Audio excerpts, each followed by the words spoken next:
Welcome to the Software People Stories. I'm Shiv. I'm Chitra. And I'm Gayatri. We bring you interesting, untold stories of people Associated with the creation Or consumption of software-based solutions. You'll hear stories of what worked, and sometimes what didn't, you will also hear very personal experiences. and insights that would trigger your thoughts And inspire you to do even greater things.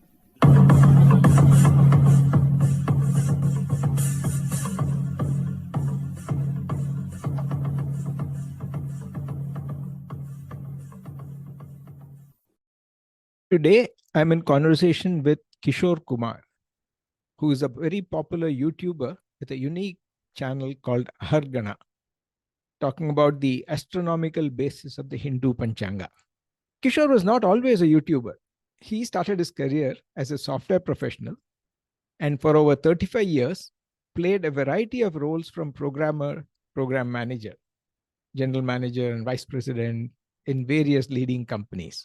In this part of the conversation, he talks about starting his career as a system engineer and later moved on to programming on mainframes.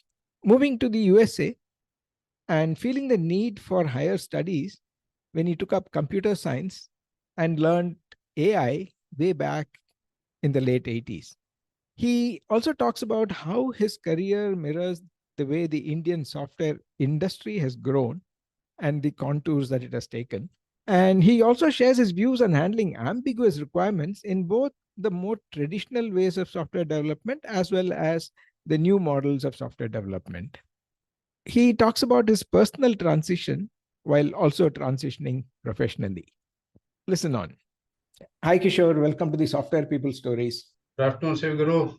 Thank you for giving me an opportunity to be on the Software People Stories. I should thank you because most of the guests that we've had, even though I've known many of them for a while, there's always something new that I learn in these conversations. So I just let my curiosity run. So even though I have known you for a while, for the interest of our listeners and also to refresh my memory, if we can start with your origin story, what you did and then how you got into IT and what you do now, what are your interests and so on, and then we can take it from there. Okay. So I am a Kannadiga by birth, but I grew up in Tamil Nadu in Tirunelveli. I did all my schooling there and subsequently I went to do my engineering in what was REC Tiruchirappalli, now it's NIT Trichy. And that was way back, 35 years back. I completed in 1984. And I studied electronics and communication because you should remember in those days, there was no computers on any curriculum anywhere. Studied electronic and communication, but along the way, it was a 5-year course. I started getting interested in something called microprocessors, which was just coming up in those days. A gentleman called Mathur, who wrote a book on microprocessors, we called him Mupi Mathur. So I read his book. It was all Greek and Latin for about a year. Then it started falling in place. A lot of self-study went into assembly language and Intel 80, 85, 86, etc., side by side with electronics and communication. So finally, when the pre-final year campus interview happened, in those days, there were hardly any software companies. There was TCS. TCS was there always. CMC was another big one, but that's it. Nobody else was there. But in Wipro and HCL and one more company called ORG Systems were beginning to make hardware, mini computer boxes. So they came to recruit and ORG Systems recruited me. That's where I started my career. But they recruited me as a systems engineer. That's on the software side. Okay. Because I had shown during my course interest on microprocessor and assembly language. Though I never did any programming, I just put it up on paper, but that's all we could do in those days. That was good enough to get us started off. So I joined them in Bangalore and I was working on customer support for the mini computers manufactured by ORG Systems, which means whenever it crashes, we go and reinstall the operating system. Sometimes the data gets wiped out. We see if we can recover it. Sometimes the data is there, but only the file headers got wiped out. You rebuild the file header and the data comes back miraculously. And customer is so happy, so relieved that doesn't have to do all the data entry all over again, all that payroll data. So that was the kind of experience with a little bit of programming in BASIC, in COBOL, benchmarking. Then I switched over into Tata Burroughs, where I started real programming on mainframe. That was in Mumbai. And subsequently, I was sent abroad because in the 1980s, the whole industry was pretty much onshore. It was just beginning to start offshore. Majority of the work was still onshore. So I was shipped to the United States. I went there. I did programming on ALGOL again on mainframes. So the Swift network, Swift 2, was being built in those days. I think it's still operational. Yeah.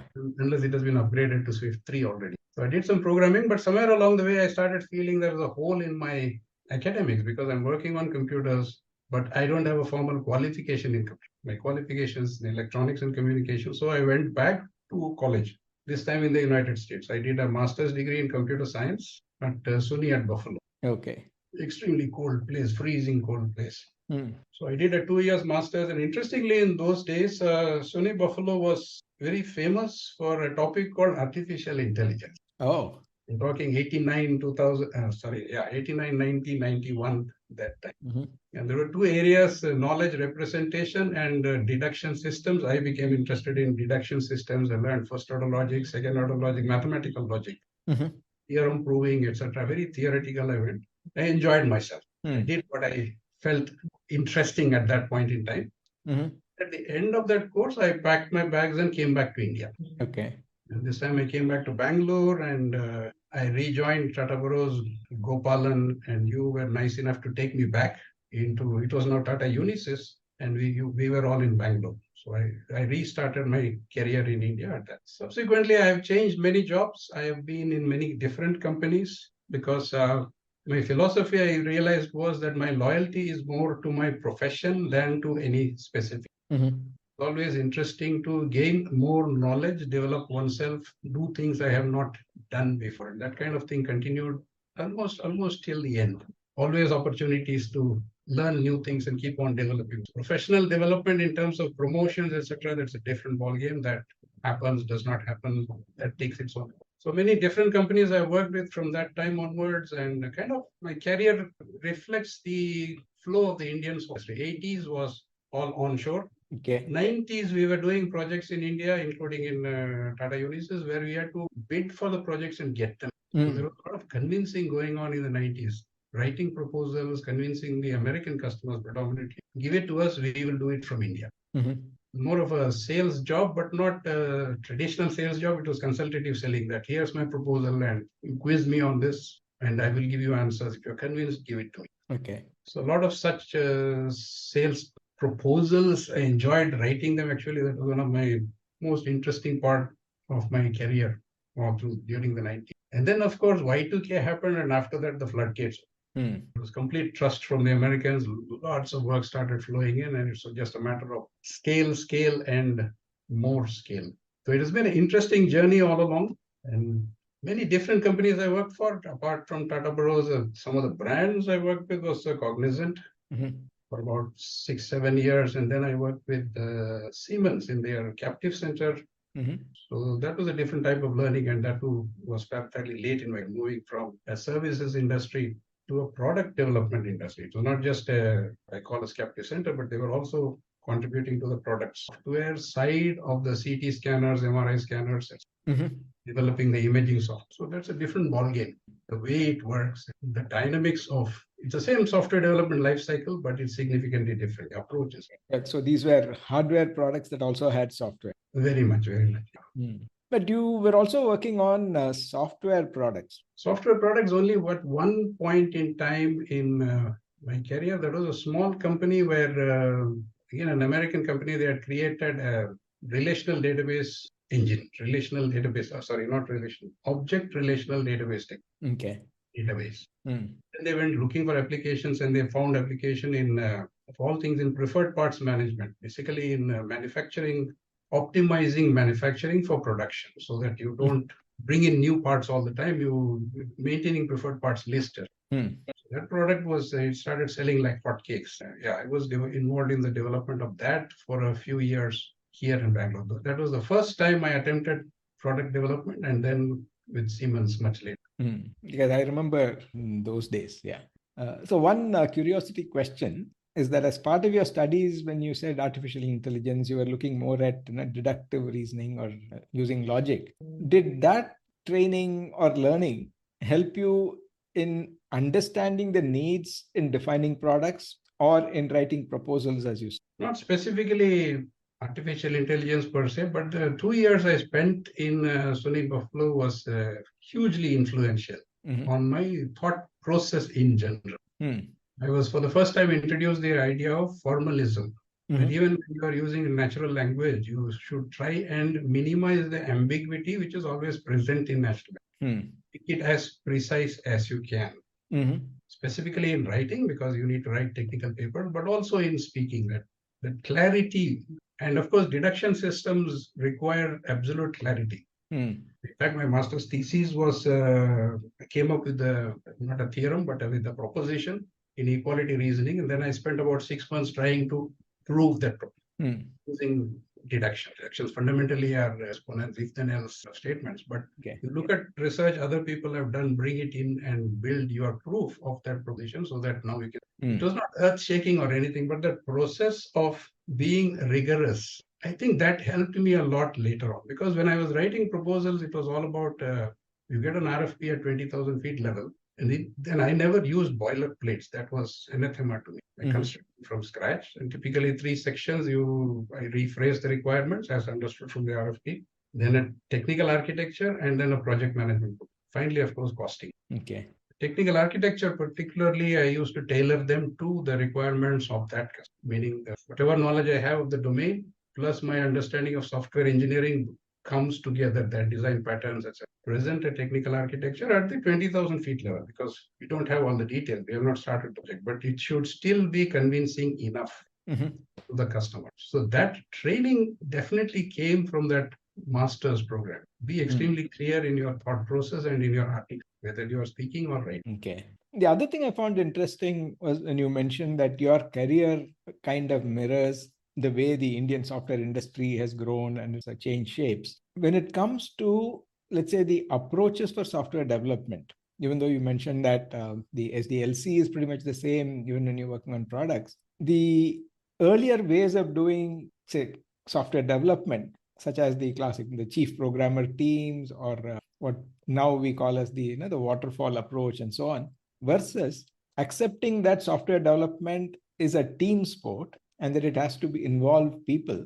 How does that change or make it either simpler or complex of being specific in terms of requirements? Now, you spoke about the need for no ambiguity. So what has been your experience in working with teams or working with ambiguous requirements, particularly when it comes to products, when you may not have an exact specification given by somebody else? Yeah. So the methodologies themselves, I was quite agnostic all throughout. In fact, in my belief, waterfall was fine. It was successful for me. I could make it work. But then we had evolved to situations where customer was uncomfortable waiting for 12 months without seeing anything. So I said, I'll do it in 3 iterations. So each iteration, I will show you a demonstration and you can give me your feedback. I mean, programs going over, let's say, 1 year. And that worked perfectly fine again. But then there were some cases where a customer said, I need something. I mean, in fact, it was during Y2K timeframe. When the whole world was working on Y2K, I was in a company where we got a small project saying we need to develop a reverse auction system using web browser. Internet technology. I'm talking 1999, literally. I think August 99, we started the program. By December, we went live with it. So that was not waterfall iterative. It was phone calls with the customer to understand what they want, develop it, show it to them, and keep doing it until we came to a stage where we said, now we can go live with it. And that was immensely successful. I mean, it had its own problems, but the idea clicked at that time. And of course, every supply chain management software has reverse auctions built into it today.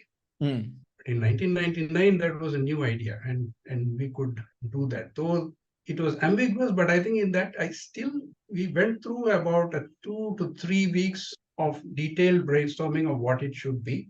So we know what we are going to build, and then we built it at double quick speed. I was never faced with a situation like, for example, maybe eBay or Yahoo, where they literally built one menu item at a time and released it. I think that's where this whole concept of agile started coming, saying we don't know what we are doing. The spaces where I have operated in, we always knew what we are doing. When I hear agile, I call them methodists, saying that business changes all the time and we can never know what to build, so build in very, very, very small iterations. But if I'm working in, for example, automobile insurance, it doesn't change all the time. United States, they will still ask you, how old are you? Are you married? Do you drink? How far do you drive every day? What color car? It's the same thing. It was 40 years back, maybe Ford Model T, they asked the same question. It's still the same thing today. I don't think businesses really, not all businesses change that much. There is a separate e-commerce thread which came up in the year 2000, which were very dramatic changes. But many other businesses, we know what we are building. It's more a comfort factor of, can the customer trust us and wait for 1 year for us to deliver, or do we have to keep showing him the output? On the team side, team play, I realized it was no longer individual and team. As soon as I came back from the US to India, I started a very first project. I was made a project manager and I got a team, and instantly it became clear. I have to get it done with the team. Now it's a matter of your capabilities of the team and what they lack. You have to train them rather than expect them to know. And process, of course, I'm a great believer in process. You have to be systematic if you are managing it. Be it agile, be it waterfall. That process has to be systematically applied of the SDMC, of clear design, clear programming. And in fact, a lot of work I did, cost of quality was probably high because we did a lot of testing. Maybe if we had designed and developed smarter, the quantity of testing could have been less, but a lot of testing. So that process cannot be avoided. That is something which helped me all through in my career. With that approach, how do you get your team members to also appreciate and internalize this? That's more of personality and style. So in the sense that whenever I'm working with the teams in the early stages, of course, I was very strict with the developer, saying this is exactly how you develop. This is how you write code. Don't go this way, that way. Do exactly. Because you're talking about best practices of programming. You don't coding standards. So don't get creative on them. But with the more senior guys, it is a different approach of trying to raise the bar. Meaning, okay, this is what you have done, but is this all you can do? Or can you do better than this? And quite a lot of people responded very positively to that because they realized that, hey, this guy is trying to make me do better than I am doing. And they started thinking and coming back with newer outputs which are superior to what they produce, be it architecture document or requirements, as the case may be. Some others may not respond well to that, saying, oh, this guy is a hard task. No matter of, all of us need to get better. And I think process, everybody in India gets it. Nobody, probably we get it too much. It's ingrained in us, in the entire industry. I don't know how the startups are doing nowadays. They should be operating differently, I think. But the established companies, process is the fact. People just accept. You also mentioned that your primary allegiance has been to the profession and that you were able to successfully move from one environment to another in terms of companies and so on.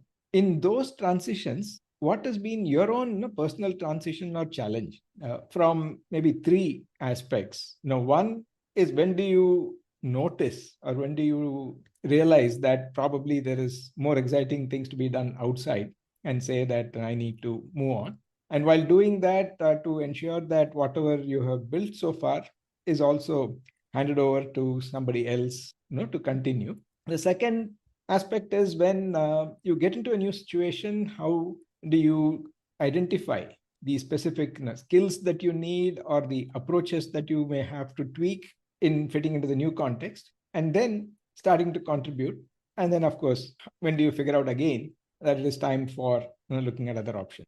Transition to multiple companies, I can't say it was always successful, but it was always interesting.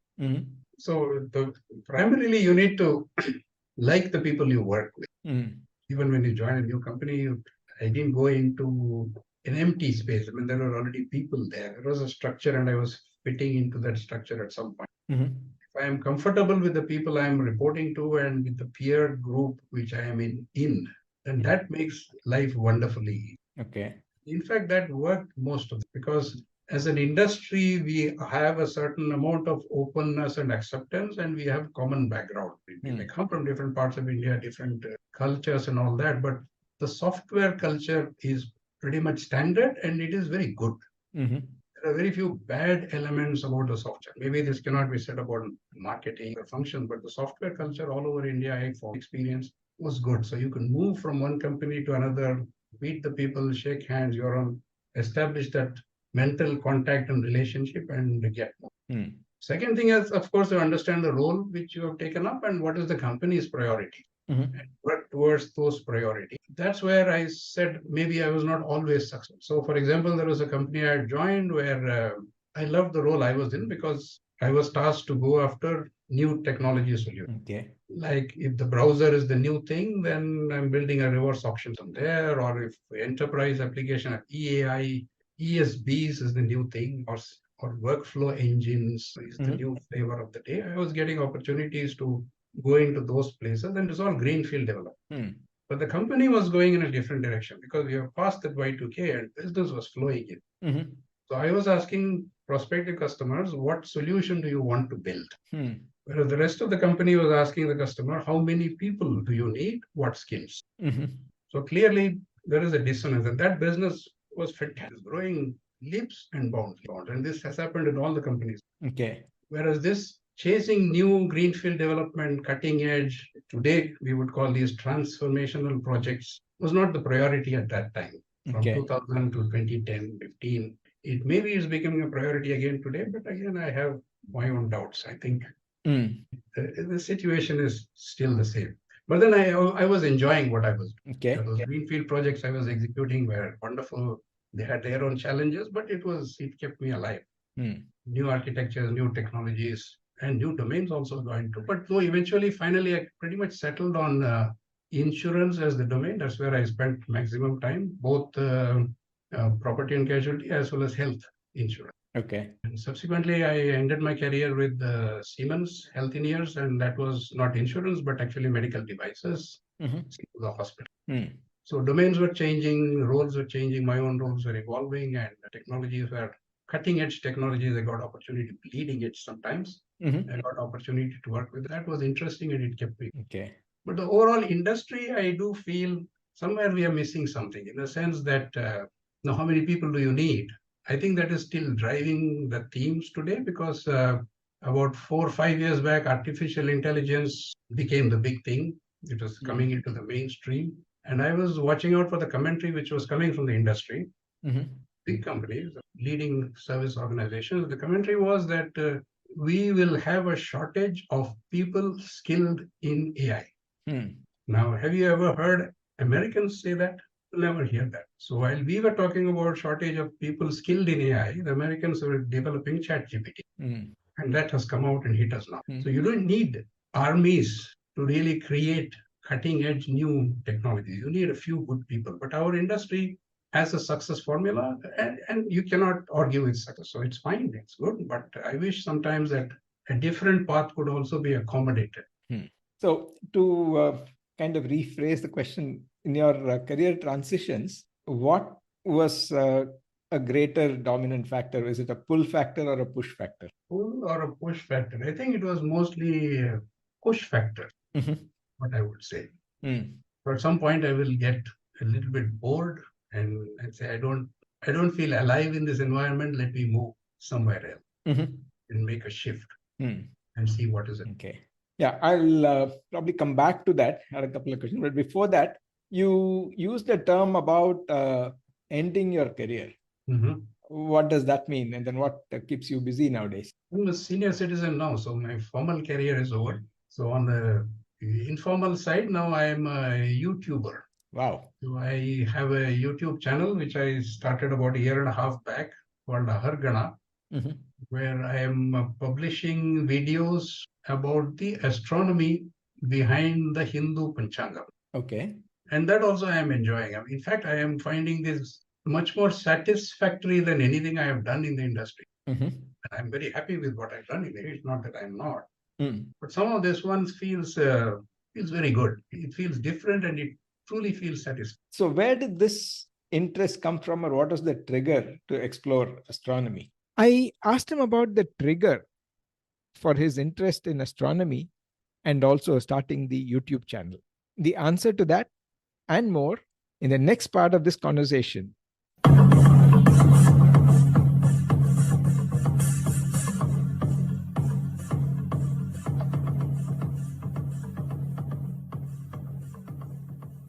We thank Siddharth for the music and Anita for promoting the Software People stories. If you like this episode, Please subscribe on your favorite podcast client. And spread the word in your network.